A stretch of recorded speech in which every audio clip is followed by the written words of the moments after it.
말씀입니다. 창세기 3장 15절의 말씀 한 절이니까요. 우리 같이 합독하도록 하겠습니다. 우리 함께 읽겠습니다.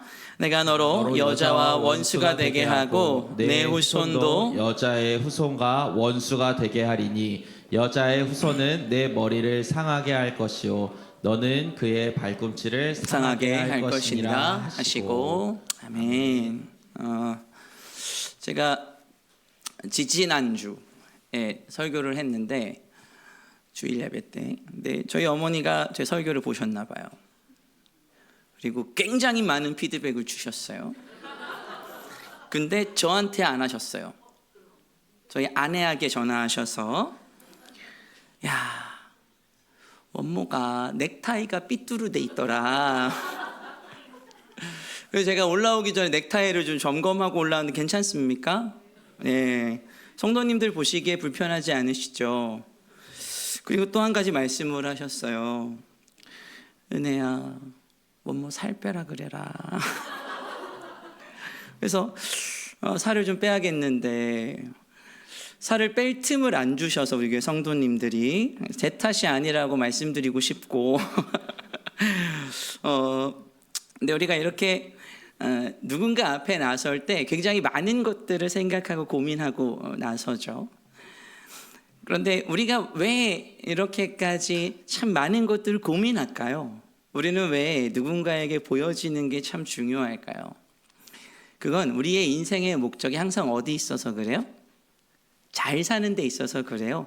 잘 살고 싶어요. 저도 제가 이렇게 배가 어느새 이 모양 이 꼬라지가 됐는지 알 수 없어요. 근데 예전에는 이러지 않았거든요. 제가 먹어도 안 찌는 게 제 인생의 자랑이었는데 어느 순간 물만 먹어도 찌는 것 같은 느낌이 들고, 근데 물만 먹어도 찐다는 건 물 말고 다른 걸 뭔가 많이 먹었으니까 찐다는 거겠죠. 근데 어느샌가 이렇게 됐더라고요. 그러면 우리가 왜 이렇게 잘 사는 게 항상 우리 인생의 목적일까? 왜 우리는 늘 잘 살고 싶어 할까? 이런 고민을 좀 하게 됐어요. 그리고 오늘 말씀을 좀 전하면서 왜 우리는 이렇게 잘 살려고 할까 이전에 조금 더 근본적인 질문을 하고 싶어요. 하나님은 왜 우리를 구원하셔야 할까요? 그러니까 우리가 구원받아야 되는 사람들이라는 건 알아요. 그러니까 우리에게 구원이 필요하다는 사실은 우리가 모두가 동의합니다. 우리가 죄인이기에 우리는 구원이 필요해요. 이거는 우리의 입장이죠. 그럼 하나님의 입장에서 하나님은 왜 우리를 구원하셔야 할까요? 우리가 만들어진 이유와 목적이 뭡니까? 사실 우리가 복음을 받아들이고 우리를 향한 하나님의 구원의 계획을 명확하게 이해하기 위해서는 성경에 나와 있는 한 가지를 정말 자세하게 들여다봐야 돼요. 그리고 이 구원의 역사가 우리의 삶 가운데서 어떻게 이루어졌는가를 정말 잘 살펴보아야 합니다. 그런데 우리가 이 구원에 대해서, 이 복음에 대해서 굉장히 피상적으로 이해하려고 해요. 하나님이 나를 왜 구원하셨는지에 대한 명확한 이유도 없고 그런 이유도 없이 그냥 구원을 받아들이고 있어요. 제가 일전에 예배 시간을 통해서 전한 말씀 중에 우리 인간에게 구원이 필요한 이유에 대해서 말씀드렸습니다. 우리가 저지른 죄가 너무 큰데 이 죄가 우리의 능력으로는 어찌할 수 없는, 내가 해결할 수 없는 반역의 문제라고 제가 말씀을 드렸죠. 그리고 이 반역의 죄는 나의 능력이나 나의 어떠함으로 해결할 수 있는 게 아니라 오로지 하나님의 공로로만 가능한 것이다. 그래서 이것을 우리는 복음을 하나님의 능력이라고 부른다라고 말씀드렸습니다. 그래서 복음이 하나님의 능력이죠. 자, 여기까지는 우리에게 왜 구원이 필요한지예요. 왜 우리는 구원을 받아야 하는가? 이 문제는 다른 거죠. 왜 우리는 구원을 받아야 할까요? 하나님의 입장에서는 내가 아니면 안 되는 뭔가가 있는 겁니까? 네? 제가 아니라도 하나님 구원하실 분들이 많이 있잖아요. 근데 왜 하나님은 꼭 내가 너를 지명하여 불렀나니 라고 하시냔 말이에요. 그리고 왜 우리는 해필이면 지명하여 불림 당해서 이 수요일 저녁에 쉬지도 못하고 어려운 몸을 이끌고 이 자리에 나와 있냔 말이에요. 그리고 우리는 참 놀랍게도 이걸 복이라고 말해요. 왜 우리는 이렇게 됐을까요? 그리고 하나님은 왜 우리에게 이런 모습을 요구하실까요? 아니, 그에 앞서서 하나님은 왜 꼭 우리를 구원하셔야 하냐는 말이죠. 사실 이 세상은 두 가지의 종류의 세상이 창조가 됐습니다. 한 가지는 우리 눈에 보이는 물질 우주를 하나님 창조하셨어요. 그리고 또 한 가지는 우리 눈에 보이지 않은 영적인 우주를 창조하셨습니다. 물질 우주는 우리가 아는 것처럼 우리가 존재하는 시간, 공간이 존재하는 것들을 말하고, 영적인 우주는 우리 눈에 보이지 않는 것들을 말하죠. 그리고 우리 하나님께서는 이 영적인 우주와 물질 우주 모두에게서 찬양을 받고 싶어 하셨어요. 그런데 영적인 우주는 영적인 존재이신 하나님을 직접 보고 찬양할 수 있었죠.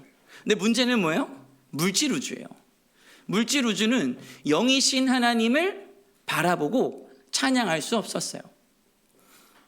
그래서 영적인 하나님을 찬양할 수 있도록 하나님의 형상을 따라 지으시고 하나님의 영화와 존귀에 가는 씌우신 존재를 하나 창조하셨습니다. 그리고 그것이 바로 우리 인간이죠. 그래서 모든 물질 우주는 아담을 통해서 하나님을 볼 수 있었고, 그로 인해서 하나님을 찬양할 수 있게 되었습니다. 그렇게 모든 물질 우주는 하나님이 창조한 창조의 목적대로 뜻을 이루어가고 있었죠. 그러니까 바꿔 말하면, 다시 정리하면, 하나님께서 이 땅을 창조하신 모든 피조 세계에서 하나님은 찬양을 받고 싶어 하셨고, 물질 우주에서로부터 하나님을 찬양하려면 반드시 물질을 입은 인간이 이 땅에 필요했어요. 그런데 그 물질을 입은 하나님의 형상을 입은 인간에게 하나님이 영화와 존귀의 간을 허락하셔서 사람을 통해서 하나님을 보게 하신 거죠. 그리고 마침내 하나님을 찬양할 수 있게 됐어요. 근데 문제가 생깁니다. 인간에게 죄가 들어왔죠. 반역의 죄를 저지른 인간은 스스로 하나님의 영화와 존귀의 간을 벗어버렸고, 그로 인해서 하나님과 더 이상 함께 살 수 없는 몸이 됐습니다. 그리고 인간에게 있었던 이 하나님의 영화와 존귀의 관이 인간에게서 사라지자 모든 물질 우주는 어떻게 됐어요? 하나님을 찬양하지 못하게 됐어요. 즉, 이 물질 우주는 인간이 타락함과 동시에 존재의 목적이 사라진 겁니다. 그렇게 피조 세계의 대표인 인간이 존재의 목적에서 벗어나게 됐고, 그로 인해서 모든 피조 세계는 만들어진 목적에서 벗어나는 인생을 살 수밖에 없게 된 것이죠. 자, 그러면 여기서 첫 번째 질문으로 돌아가 보겠습니다. 자, 그러면 도대체 하나님은 이렇게 타락한 우리를 왜 구원하셨을까요? 자, 가장 근본적인 질문은, 이 질문의 가장 근본적인 대답은 요한복음 3장 16절에 있죠. 우리 다 외우는 말씀이에요. 근데 혹시나 모르실까봐 제가 띄워드릴게요. 요한복음 3장 16절의 말씀 같이 한번 보겠습니다. 시작. 앞에가 없어요. 테스트 하시네요. 하나님이 세상을 이처럼 사랑하사 독생자를 주셨으니, 여기부터 이는 그를 믿는 자마다 영생을 얻게 하려 하심이라. 자, 하나님이 이 세상을 사랑하셔서 독생자를 주셨어요. 그러니까 하나님께서 물질 우주를 구원하신 이유, 그거는 가장 근본적인 이유는 우리를 사랑하셔서입니다. 우리를 너무 사랑하셔서 우리를 구원하세요. 그런데 이 우리를 사랑하셔서 구원하셨다라는 것에서 굉장히 많은 내용이 내포되어 있어요. 그건 뭐냐면, 그러니까 하나님은 이 물질 우주가 하나님을 찬양하는 이 존재의 목적을 회복하길 원하셨어요. 그러니까 우리의 원래 모습으로 우리를 돌이키시기를 원하셨죠. 그렇게 우리의 모습을 회복시키시기 위한 한 방법으로 우리에게 구원을 주신 겁니다. 그 말은 우리가 존재하는 이 피조된 모든 것들의 존재의 목적을 회복하는 게 우리의 삶의 의미와 목적이 되어야 된다는 거예요. 내가 살아가는 거, 내가 숨 쉬는 거, 한 걸음 한 걸음 걸어가는 모든 게 하나님께서 나를 창조하신 내 존재의 목적을 회복하는 것이어야 한다고요. 그런데 언제부턴가 우리는 이 존재의 목적을 회복하는 데에는 관심이 없게 됐어요. 그래서 우리 인생의 목적이 어디 있어요? 항상 잘 사는 게 있어요. 잘 사는데. 그래서 제가 유튜브에 잘 사는 방법 이렇게 쳤어요. 그랬더니 뭐가 나오는 줄 아세요? 박정희 대통령이 나오면서 잘 살아보세, 이게 잘 살아보세, 이 노래가 막 나오더라고요. 그러니까 옛날에는 노래까지 만들어서 뭐 하려고 했던 거예요? 잘 살려고 했던 거예요. 노래 불러가면서까지 우리가 잘 살려고 했어요.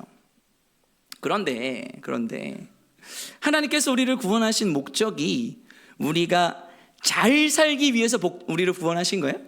아닙니다. 하나님이 우리를 구원하신 이유와 목적은 이 요한복음 3장 16절에도 기록되어 있지만 우리 출애굽기 말씀에도 이 이유가 기록되어 있어요. 우리 출애굽기 6장 7절의 말씀 같이 한번 읽어보겠습니다. 시작. 너희를 내 백성으로 삼고 나는 너희의 하나님이 되리니 나는 애굽 사람의 무거운 짐 밑에서 너희를 빼낸 너희의 하나님 여호와인 줄 너희가 알지라. 자, 하나님이 우리를 구원하신 이유는 우리로 하여금 하나님의 백성이 된다는 겁니다. 자, 그런데 여기서 백성이 되려면, 백성이라는 것이 존재하려면 뭐가 필요해요? 나라가 필요해요. 나라가. 그러니까 하나님은 단순히 우리를 사랑하셔서 우리를 구원하시기도 하지만 단순히 그런 것 때문에 우리를 부르시는 게 아니라 하나님의 나라를 만드시고 그 나라의 백성으로 우리를 부르시기 위해서 우리를 구원하신다는 거죠. 그리고 그 나라의 백성으로 우리가 살아가도록 바라보아야 하고 노력해야 하는 것이 우리 인간이 가지고 있는 존재의 목적이라는 겁니다. 그리고 이것이 우리가 마침내 회복하여야 하는 우리의 모습인 것이죠. 그리고 이 회복은 무엇을 통해 이루어집니까? 구원과 복음의 과정을 통해서 이루어집니다. 자, 그런데 문제가 있어요. 문제는 이 구원이 인간의 공로나 인간의 힘으로는 이루어질 수 없다는 데 있죠. 만일 우리의 죄가 그냥 인간과 인간 사이에서 벌어진 문제라면 인간 스스로가 구원자가 될 수 있을 거예요. 가령 제가 우리 신강도사님을 한 대 때렸어요. 그러면 제가 맞겠죠, 다음에. 그러면 최 목사님을 때리면 제가 더 맞을 것 같기도 하고, 덩치로 보면 제가 한참 미치라서 아무튼 인간과 인간 사이에서 뭔가 문제가 벌어졌어요. 그러면 이건 어떻게 하면 돼요? 우리끼리 해결하면 돼요. 그죠? 사과하면 돼요. 신강사님 제가 잘못했어요. 용서해 주세요. 그 신강사님 저 긍휼히 여기지 않겠어요? 제가 목사인데? 인간 사이에 일어난 일은 이렇게 해결하면 돼요. 그런데 우리의 죄는 뭐예요? 인간과 하나님 사이에서 일어난 문제예요. 그래서 우리의 죄는 하나님이 아니면 해결할 수가 없는 죄가 돼버린 겁니다. 그리고 또 어떤 문제가 있어요? 이 문제는 인간이 저지른 죄예요. 그래서 반드시 누가 대가를 치러야 해요? 인간이 대가를 치러야 해요. 하지만 우리가 이 땅에 태어나면서 사람이 태어나는 과정이 무슨 과정을 통해서 이루어져요? 남자의 정자와 여자의 난자가 만나는 이 과정이 반드시 필요하죠. 그러니까 이 생육의 과정이 반드시 이루어져야 합니다. 이 생육하는 과정에서 태어나는 모든 후손은 누구의 후손이 될 수밖에 없어요? 아담의 후손이 될 수밖에 없어요. 그러니까 아담의 후손으로 오는 모든 인간은 죄인일 수밖에 없어요. 이 말씀을 로마서 5장 12절에 기록하고 있죠. 로마서 5장 12절 말씀 같이 한번 읽어보겠습니다. 시작. 그러므로 한 사람으로 말미암아 죄가 세상에 들어오고 죄로 말미암아 사망이 들어왔나니 이와 같이 모든 사람이 죄를 지었으므로 사망이 모든 사람에게 이르렀느니라. 그러니까 즉 아담의 후손으로 오는 모든 인간은 죄를 지닌 채로 태어날 수밖에 없게 됐어요. 그리고 우리는 이거를 우리가 다 아는 원죄라고 부르죠.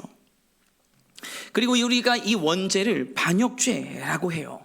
그러니까 반역죄가 가지고 있는 무서운 점이 여기 있어요. 뭐냐면 반역죄는 그 후손으로 오는 모든 사람들에게 죄가 전가된다는 겁니다. 전가. 그렇기 때문에 모든 인간은 이 죄라는 굴레에서 절대로 벗어날 수가 없어요. 바꿔 말하면 인간의 죄는 반드시 인간이 해결해야 해요. 그런데 인간의 능력으로는 이것을 해결할 방법이 없어요. 그리고 하나님이 이 문제를 해결해 주셔야 돼요. 근데 하나님도 영적인 분이시라서 우리의 문제를 해결해 주실 수가 없죠. 그런데 하나님께서 이 참혹한 반역의 현장에서 한 가지 방법을 우리에게 주셨어요. 그게 뭐예요? 그게 오늘 우리가 읽은 본문의 말씀이에요. 우리 창세기 3장 15절의 말씀 다시 한번 읽어보겠습니다. 시작.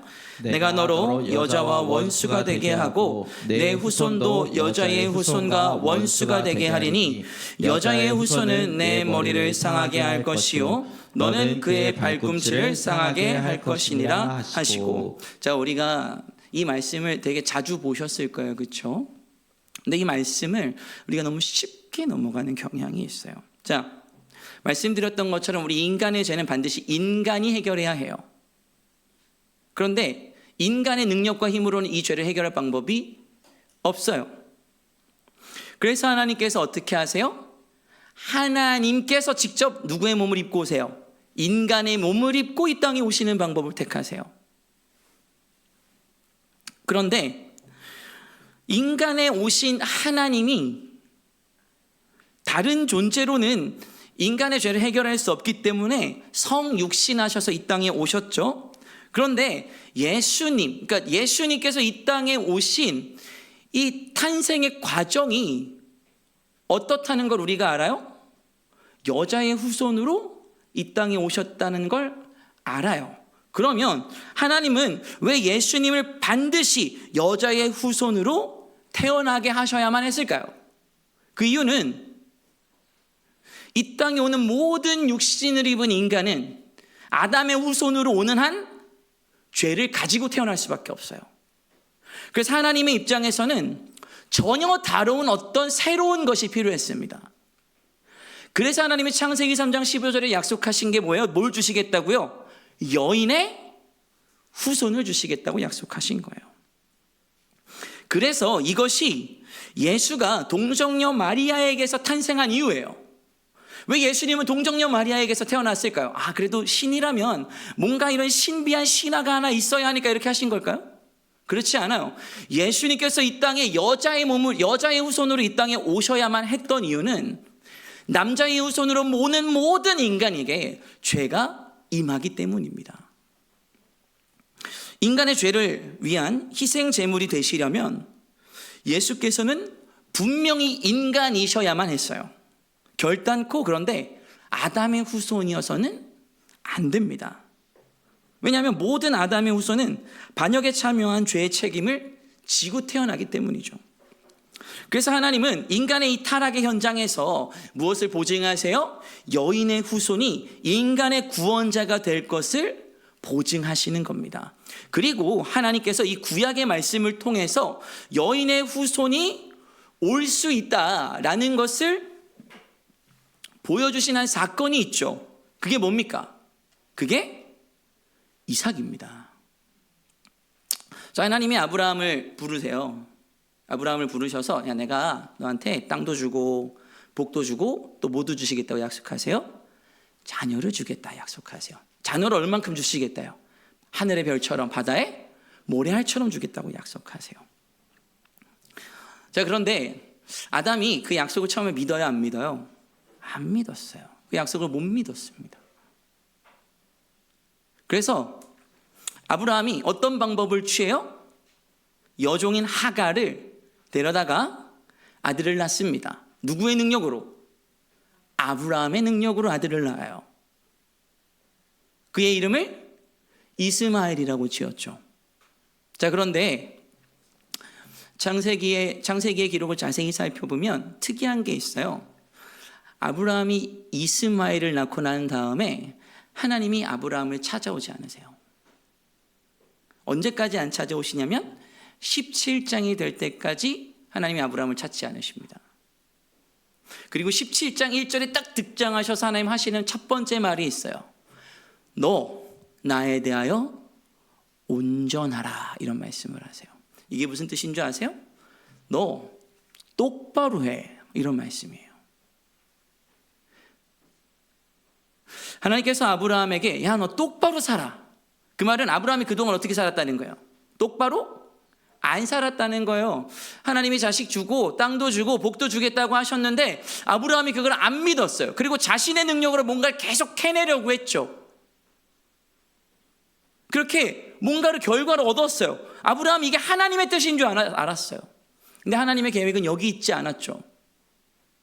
그리고 아브라함한테 다시 언약을 갱신하세요. 내가 다시 약속할게. 아들 주고 땅 주고 복 줄게. 근데 그때 아브라함의 아내가 있었어요. 그게 누구죠? 사라. 근데 이름이 바뀌기 전에는 사레였어요. 사레가 웃어요. 웃어요. 내가 이제 폐경이 왔고 아브라함의 나이는 몇 살? 99살. 자녀를 낳을 수 없는 몸이 둘 다 돼버렸어요. 근데 내가 무슨 자식을 낳겠어요. 그때 하나님의 천사가 이삭이라고 이름을 지어라 하시죠.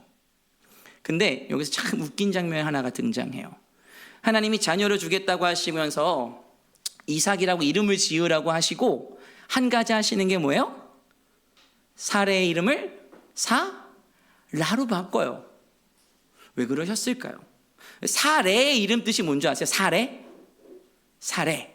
나의 존귀한 여인, 이런 뜻이에요. 나의 존귀한 여인. 그럼 사라는 뭘까요? 사라. 그냥 존귀한 여인이에요. 그러니까 하나님이 이삭을 주시겠다고 약속하셨어요. 그리고 이 이삭은 약속의 자녀죠. 아브라함의 기력으로 태어나지 않은 약속의 자녀입니다. 그리고 우리가 다 알아요. 백세에 이삭이 나오죠. 이 약속의 자녀가 나왔어요. 그리고 이 약속의 자녀를 주시겠다고 말씀하시면서 하신 게 여자의 이름을 바꿔요. 나의 존귀한 여인에서 그냥 존귀한 여인으로. 왜 그렇게 하셨을까? 우리가 이걸 이해하려면 예수님 당시로 가봐야 돼요. 자, 예수님께서 공생애를 시작하실 때 요한복음에서 공생애를 제일 처음 시작하신 장소가 어디입니까? 가나 혼인잔치 때예요. 자, 그때 예수님이 그 가나 혼인잔치에 무슨 일이 벌어져요? 포도주가 사라지잖아요. 그래서 엄마인 마리아가 예수님한테 가서 종들한테 보내죠. 어떻게 하시는지 가서 잘 듣고 해라. 근데 예수님이 그때 엄마한테 뭐라 그러는 줄 아세요? 여자요, 이 일이 나와 무슨 상관이니까 그래요. 저기 다 이제 자녀가 있으실 텐데 자녀가 와서 저것 좀 갖고 와라 그랬는데 걷다 대고 여자요, 이것이 나와 무슨 상관이니까. 그럴 수 있습니까? 만약에 자식이 그랬다 쳐요. 만약에 제가 교준이가 저것 좀 갖고 와 그랬는데 교준이가 아빠요, 남자요, 이게 정말 무슨 상관이니까 하면 미쳤나? 이 씨풀지어예요. 근데 예수님이 그렇게 하셨단 말이죠. 더 놀라운 건 마리아의 반응이에요. 그 말을 듣고 아무렇게 하지 않고 그냥 옆에 둬요. 그리고 나서 예수님의 공생애가 시작되죠. 그리고 예수님이 엄마인 마리아를 향해서 한 번 더 여자여 하는 장면이 있어요. 그게 언제인지 아세요? 십자가 도상에서요. 여자여 보소서 아들이니이다. 예수님은 본인이 이 땅에 누구의 후손으로 오신 걸 인식하고 있었어요? 여인의 후손으로 오신 걸 알고 계셨어요. 그리고 하나님의 아들로서 사역을 시작하는 그 시점에서 이제 뭘로 자신의 사역을 시작하시겠다는 거예요? 여인의 후손으로서 사역을 시작하시겠다는 거예요. 그리고 그의 사역을 마치시는 그때에 이제 내가 누구의 후손으로 사역을 완성하겠다는 거예요? 여인의 후손으로 사역을 완성하시겠다는 거예요.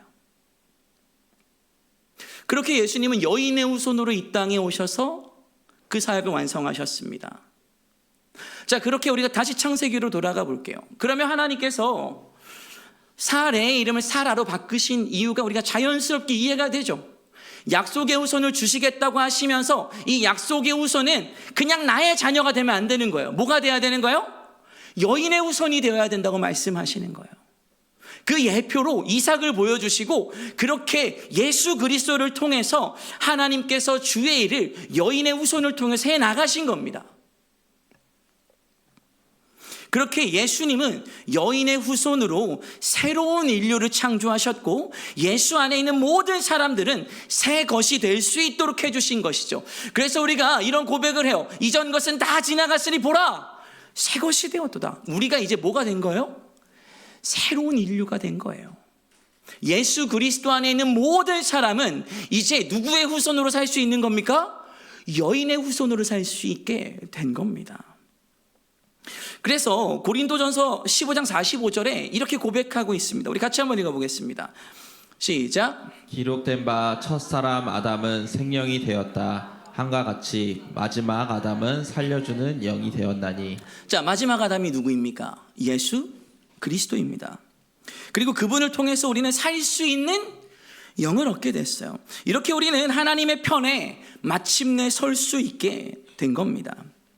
하나님의 아들이신 예수 그리스도는 하나님과 원수되었던 우리의 관계를 회복시키셨습니다. 그리고 그 일을 위해서 완전한 하나님으로 이 땅에 오셨죠. 그리고 그 일을 위해서 완전한 인간으로 이 땅에 오셨습니다. 그렇게 예수 그리스도는 우리의 이 무너지고 쓰러져야 하는 생명을 새롭게 회복시키시고 여인의 후손으로 이 땅에서 하나님의 일을 완수하시고 마침내 그 일을 믿는 모든 자에게 하나님의 동일한 은혜를 누리게 하신 겁니다. 그렇게 우리는 완전히 새로운 피조물로 이 땅을 살아갈 수 있게 된 것이죠. 사랑하는 성도 여러분, 구원이라는 것은 단순히 하나님이 우리를 지옥에 보내지 않기 위해서 주시는 게 아닙니다. 하나님의 계획은 본래 인간을 창조하실 때 세우셨던 이 계획을 회복하시는 것이죠. 그리고 애초에 하나님의 계획은 인간을 통해 하나님의 영광을 계시하시고 또 모든 피조된 것들의 목적과 계획을 회복하는 데 있습니다. 이것이 하나님의 아들이신 그리스도께서 이 땅에 여인의 후손으로 오신 이유라는 겁니다.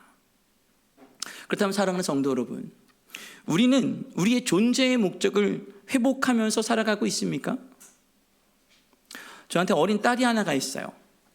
7살이 됐습니다. 너무 이뻐요. 근데 어느 날 희엘이가 차 타고 가는데 저한테 그런 얘기를 하는 거예요. 아빠, 난 빨리 죽고 싶어.